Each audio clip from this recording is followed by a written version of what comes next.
Salam uşaqlar, hər vaxtınız xeyir olsun. Qrupa göndərilən maraqlı bir sualın həllini sizlə bölüşürəm. Düzdür, başqa bir həll yazmışdı uşaqlardan biri. Maraqlı bir həll idi. Sinuslar teoremi, kosinuslar teoremi. E, Mən başqa bir yanaşma təqdim edəcəm. Buyurun baxın. Deməli, məsələ aydındır. 31, bura 90, bura 1. X bizdən X-in uzunluğunu soruşur. Burada deməli D təpəsindən AC-yə bir paralel xətt çəkmək olar. Ola bilsin ki, bu paralel sizin ağlınıza gəlmir. Onun üçün ipucu verim. Çünki fikirləri gərək bir fikir digər fikri gətirir ki, uşaq onu yaza bilsin. Deməli, burada, məsələn, bura bir alfa desəm, ADS üçbucağında bu D təpəsindəki xarici bucaqdır. Xarici bucaq ona qonşu olmayan daxili bucaqların cəmidir. Yəni, bura olur 90 plus alfa. Yəni D bucağı 90 plus alfadır deyənə. Deməli biz burada bir 90-lıq bucaq ayıra bilərik. Düzdürmü? 90-lıq bucaq ayıra bilərik. Ona görə bax buradan bir yəni bura bir alfa deyək, bura bir 90 deyək. Bu 90 dərəcə olsun. Yəni belə də düşünmək olar. Burada alfa, burada 90 dərəcəli bucaq ayırırıq. Bu həm də elə o deməkdir ki, təbii ki, bu artıq paralellik deməkdir. Çünki iki paralel düz xəttdir. Fikir verin. Bax belə, belə, belə. Z hərfi, tərs Z hərfi kimi daxili çarpaz uzaqlar bərabərdirsə, bunlar paraleldir və yaxud paraleldirsə, bunlar daxili çarpazdır. Nəysə, bunu qoyduq qırağa. İndi fikir verin nəyə? Bax, həmişə sizə demişdim ki, üçbucaqda paralel bir parça görsəniz, bilin ki, bu bir oxşarlıq məsələsidir. Oxşarlıq məsələsidir. Diqqətli olaq. Məsələn, bura 120 dərəcədirsə, təbii ki, burada 120 dərəcədir. Uyğun bucaqlarda da paralel var axı burada. Çünki iki paralel düz xətt YD ilə AC paraleldirsə, üçüncü ilə kəsəndə e, uyğun bucaqlar bərabərdir. Burada bir fi deyək.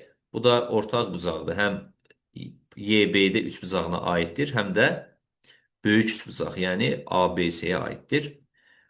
Təbii ki, bura alfadırsa, bu da alfadır. Bu aydın məsələdir. Gördüyümüz kimi burada BYD üçbucağı ilə BAC üçbucağı bir-birinə oxşardır. Səbəb nədir? Çünki onların bucaqları bərabərdir. Baxın, bir daha deyirəm. Fi 120 alfa, fi 120 alfa.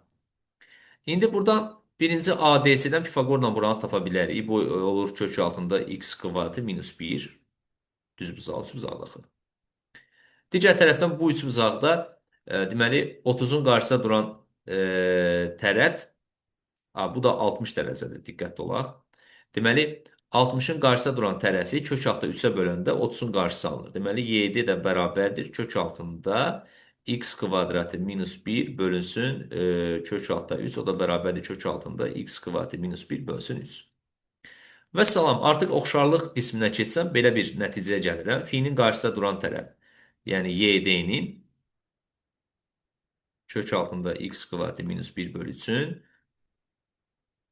AC-yə, yəni 1-ə nisbəti bərabərdir 120-nin qarşısı, yəni 1-in 120-nin qarşısı böyük uzaqda x üstəgəl 1-ə nisbəti.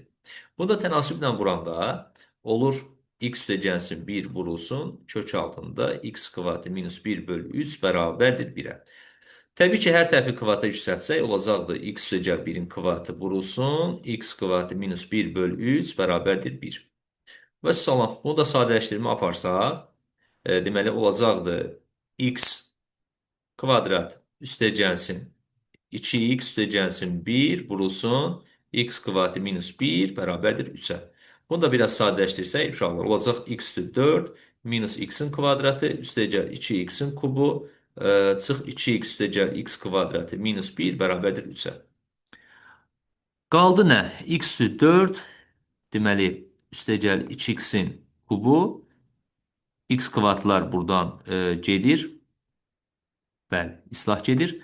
Qalır minus 2x minus 4 bərabərdir 0.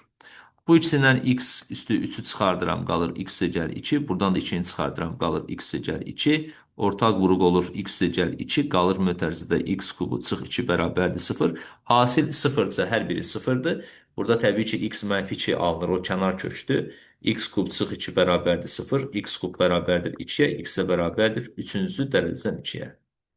Həqiqətən maraqlı sual idi. Ümid edirəm ki, faydalı oldu. Sağ olun, salamat qalın.